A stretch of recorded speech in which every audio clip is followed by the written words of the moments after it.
The raven flew low. The wind pulled at his feathers, flattening the tips of his wings, but he did not struggle. He was used to flying against winter. The cold was not a threat. It was a condition of survival.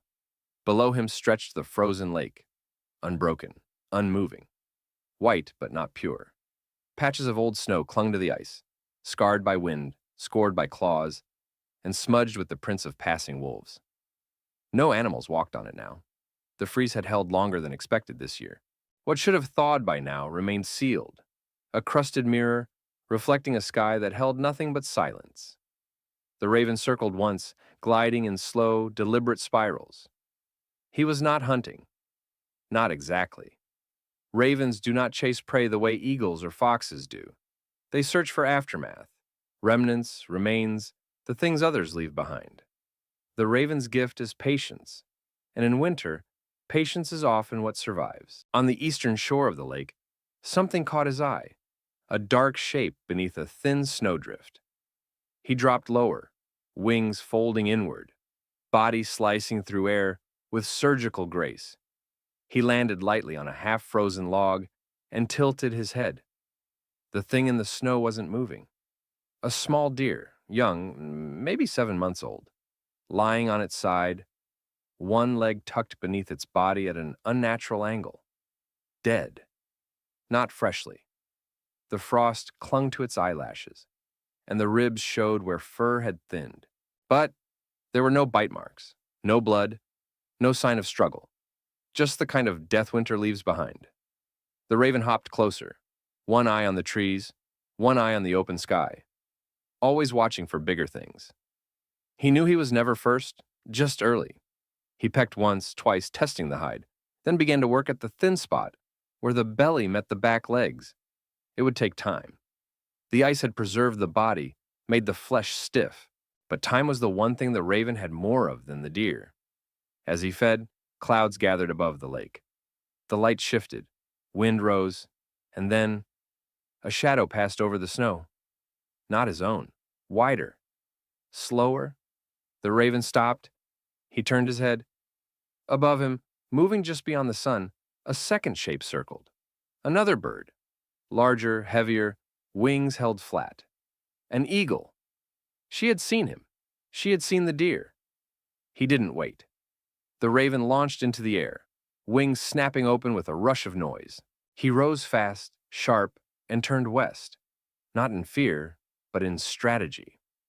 The eagle would take the kill. That was expected. But later, when she left the bones, the raven would return. He always did. As he flew out over the lake again, the light beneath him changed. His shadow stretched across the snow-covered ice, thin and sharp, and though the raven moved on, his shadow seemed to remain hovering, waiting, as if something had been left behind that did not wish to leave. The wind returned with the morning. It moved in steady waves across the frozen lake, pushing loose snow into spirals that danced and disappeared as quickly as they came. The sky was flat, pale, and cloudless, a trick of late winter when the air looks calm but carries knives. The raven came back before sunrise. He flew low, wings rigid, body steady. The deer was still there, or rather, what was left of it. The eagle had taken what she needed, the heart, the liver, and most of the rear leg. She had left the rest exposed, ribs shining faintly under a dusting of frost. A second raven was already there, hopping from bone to bone, calling softly in rhythm with its beak taps. The first raven landed without noise, no challenge, no greeting, just proximity. They worked together, not as partners, but as survivors drawn to the same center. One tugged at sinew, while the other cracked skin near the shoulder. They didn't speak. There was no need. The cold demanded efficiency. Sound wasted warmth. Nearby, tracks led out from the trees. Wolf tracks, not fresh but clear. The paw prints crossed the ice in a line too straight for wandering. The wolves had come, circled the deer, smelled the air, and left again. Not out of disinterest, out of calculation. The body had not yet softened. Frozen meat wastes energy. They would return when it cost less to take. The raven watched the tree line. He always watched. A fox approached next, red against white, small against sky. It moved cautiously, ears pricked, body low to the snow. It paused a dozen times, sniffing, listening, waiting. The ravens didn't fly. They didn't need to. The fox wasn't strong enough to chase them, not with frozen meat between its teeth. It reached the carcass, tore a strip of hide, and retreated 10 meters to chew in peace. The ravens resumed their work, unfazed. This is how the frozen world shares its dead, not in mourning, but in measured hunger. Everything has its place. Everything waits its turn. Later, as the sun climbed just high enough to glint off the lake's uneven surface, the raven took flight again. He rose, circled twice, then turned south toward a distant ridge where wind-blown cliffs overlooked a valley of dead spruce. As he flew, he watched the lake from above. The deer was almost unrecognizable now, a shape made of ribs and shadow. Small creatures dotted the ice nearby. The fox, a third raven, something moving just beneath a snowdrift. Maybe a weasel, maybe something worse. Life continued around the bones because of them. And still, the lake did not crack. Beneath all of this, beneath the snow, the meat, the shadows, the ice held its silence. But for how long, the raven did not know. What he did know was that the sky would change, that the wolves would return, that the silence would not stay quiet forever. So he flew, not in fear, but in rhythm. Because winter has one voice, but it leaves behind many echoes. The wolf stood downwind from the bones. He did not move forward. He did not growl. He did not call to the others. He simply watched. The ribcage of the deer lay open, half submerged in the hardened snowdrift. Crows now joined the ravens, their calls sharper, more erratic, a different kind of hunger. A fox had returned again and left with a mouthful of tendon. The wind shifted through the clearing, kicking up spirals of powder. But the wolf didn't step closer, because something was wrong. He was not the leader of the pack, not anymore. Age had bent his ears and dulled his pace, and while his legs were strong and his eyes still sharp, his place had slipped. The younger wolves now ran ahead. But this morning, he had left them behind. On purpose. They had passed the deer at sunrise, eager, hungry, scenting flesh on the wind. But he had stopped. He had smelled more than meat. Something beneath the snow, something old. And when the others surged forward, he stayed still. And now, he watched. The birds were wrong. They were too quiet between movements, too fast to rise, too careful in descent. The fox had circled twice before choosing a bite. No one lingered. The wolf took a slow breath, chest rising beneath his thick fur. The wind carried it again. Faint, but undeniable. Rot. Not fresh rot. Deep rot. Not from the deer. From beneath it. The ice had cracked, not loudly. Not in a shattering collapse. But somewhere under the body, thin, hidden, water had risen to the surface. The deer had sunk slightly. It sat now in a shallow basin of meltwater, coated in frost and mud. And underneath that, another smell. One the wolf recognized from deep winters past. From thawed lakes and spring floods. From danger. It was the smell of another carcass. Older. Buried. Trapped beneath the ice since first freeze. Now rising. The wolf turned away. He did not snarl. He did not warn the ravens. This was not his role. He was not keeper of balance. He was not judge. He was only animal. An animal knows when something is not theirs to eat. He left quietly. As he climbed the ridge above the lake, the wind shifted again. The sky began to clear, the first real blue in many days. The snow beneath his paws grew soft at the edges. Drips formed on pine needles. The season was changing. Behind him on the lake, the crows grew louder. One dipped too low, struck the softened edge of the deer's ribcage, and fell forward, sliding into the meltwater. It flapped once, twice, then found footing and lifted away. But the sound was heard. A groan beneath the ice, a crack, a pop. Then stillness, and the deer sank another inch. The raven returned before noon, landing on a nearby branch, not the carcass. He watched as the field around the body grew wet, not white. He tilted his head once, then again, and did not fly down. By the time the sun crested the ridge, the deer's body was gone, not carried away, not dragged by predators, swallowed.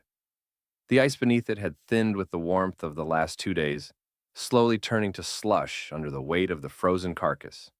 In the early hours before dawn, something shifted, a crack, a breath, a long exhale, and the surface opened, just enough. The ribs slipped through first, then the skull, then the rest. And now, as the raven circled overhead once more, there was only a shallow pool of icy melt, with fragments of hide clinging to the edge like torn flags. The lake was silent again, but not empty. Beneath the thin skin of new ice, something darker rested, a shadow within the water. It was not the deer. It was too wide, too low, too still. The raven landed on a half-submerged rock, his claws scraping frost from its smooth surface. He tilted his head, staring at the shape below. The light refracted strangely over it, but one thing was clear. It had antlers, old, bleached, cracked at the base. The raven took a few hops closer, careful not to step onto the ice. He peered down. There were bones, many, tangled among weeds and trapped in a shallow hollow beneath the lake bed. A bull elk, long dead, likely lost during early freeze when the water was thin and deceptive. But there was more. Beside the elk's ribs lay the faint outline of something that once had fur. A small body, fox or lynx, unclear. Dead with no wound, curled as if sleeping beside the elk. Bones wrapped in faded skin, preserved by winter's grip. The lake had not only taken life, it had kept it, preserved it, remembered it. This was not just a place of death. It was a place of memory. Each thaw exposed another layer of what the season had hidden. And the raven, who had flown over this lake for years, began to understand what it meant to watch, not just for food, but for patterns. He lifted into the air again, circling higher. From above, he could now see long lines of dark seams forming in the surface. Not cracks yet, but warnings. The ice was changing. The lake was waking.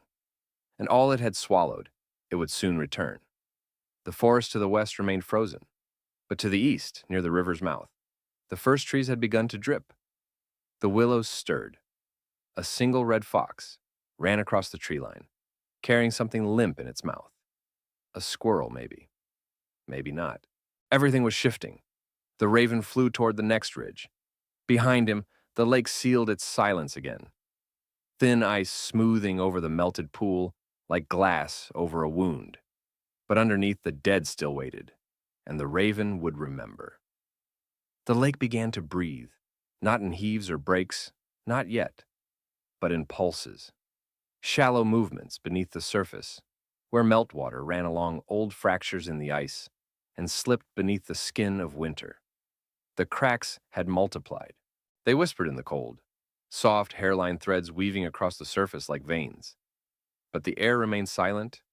There were no birdsong choruses at dawn, no chatter of returning migrants. The trees stood bare, their branches clicking faintly in the wind like bones knocking together. Even the evergreens, heavy with needles and age, seemed still, as if waiting for permission to move again. The raven watched from a high perch near the eastern ridge. His feathers were ruffled from wind, damp at the edges from last night's sleet. Below, the lake glinted, half ice and half reflection. Where once he'd seen foxes and deer cross the open space, there was now only emptiness. Movement had slowed, as though nature held its breath. He tilted his head at the sound of water dripping. Not from trees, from stone. The cliffs along the northern bank had begun to shed their frost. Long, slow rivulets ran down their faces. Not fast enough to call a stream, but steady enough to signal change. A melt, a reckoning. And still, no birds sang. The raven took flight, gliding low toward a distant grove. There, he found what he did not expect. A den half collapsed under snow, its mouth open like a wound. Around it, footprints, large, heavy, dragging. Not wolf, bear. But the bear was not there. Not fully. 20 meters from the den's edge, beneath a pine that hadn't survived the winter, the raven found the shape. The bear, young, 2 winters old perhaps, lay half-curled beneath a fallen branch. No blood, no signs of fight, just stillness. The thaw had come early for him. Too early. A thaw without food, a spring without song, and in this new silence, no call to wake. The raven did not feed. Not yet. The flesh had not begun to turn. He walked slowly around the body, careful to step only where the snow was hard. He stopped once to pull a loose clump of fur from the bear's haunch, brittle, sun-bleached, warm with memory. Then he rose into the air again, heavy now, not with meat, but with the weight of what wasn't. Below him the landscape blurred, the lake, fractured but not broken, the forest, poised but not alive, the world thawing, but not yet breathing. And through it all, the raven flew alone. Not because others had vanished, but because they had not returned. The thaw had come early, but spring had not followed. The raven landed in silence. He had been flying for hours, tracing the meandering lines of the thawing forest, where the snow retreated into the shadows and meltwater carved tiny streams through last year's leaf fall. But here, near the edge of the tree line, where the birch met pine, he found something unexpected. A tree, old, wide, hollow. Its bark was scarred by years of lightning and woodpeckers, moss curling upward like forgotten fur. One side leaned just slightly, as if bearing the weight of its age. It should have fallen seasons ago, yet it stood, its hollow throat open like a mouth halfway through a memory. The raven hopped closer.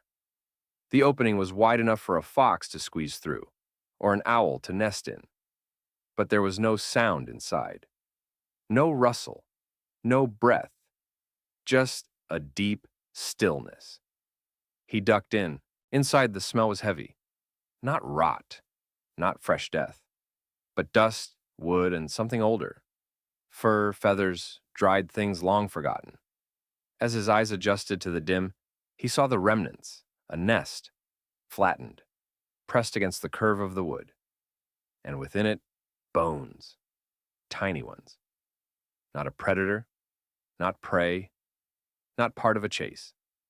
Just life. Paused, ended, forgotten. A songbird's young, maybe finch, maybe jay. Their skulls no larger than the raven's talon. 3, maybe 4, huddled close, as if still trying to stay warm. No sign of struggle, no shell fragments, no parents. They had been born too late. Or perhaps the thaw had come too early. Or perhaps the storm had come one night too soon. He stood above them, silent. The raven did not feed. This was not food. This was memory, sealed in bark and season. A chapter of the forest the world hadn't read. A faint breeze entered through a crack in the tree's crown. It touched the feathers on the raven's back like a whisper. Outside, the thaw continued, water dripping, trunks shifting, squirrels digging through wet earth. But in here, the silence held. The raven turned and exited. He did not look back. The hollow tree did not need witnesses. It needed time. He rose into the air, wings beating slow and wide. Below, the forest grew louder, but not brighter. Spring had not yet arrived. Only the thaw, only what was left behind. The lake was almost gone. What had been a frozen expanse of white silence just weeks before was now a dark, glistening plain of cold water and broken ice.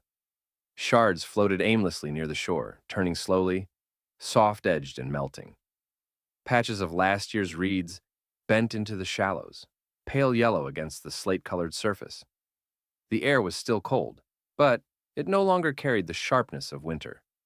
The raven circled high above the lake. He had not returned here in days. Other places had called. Carcasses, dens, edges of the thaw where movement hinted at survival. But now, in the early gray of morning, he came back.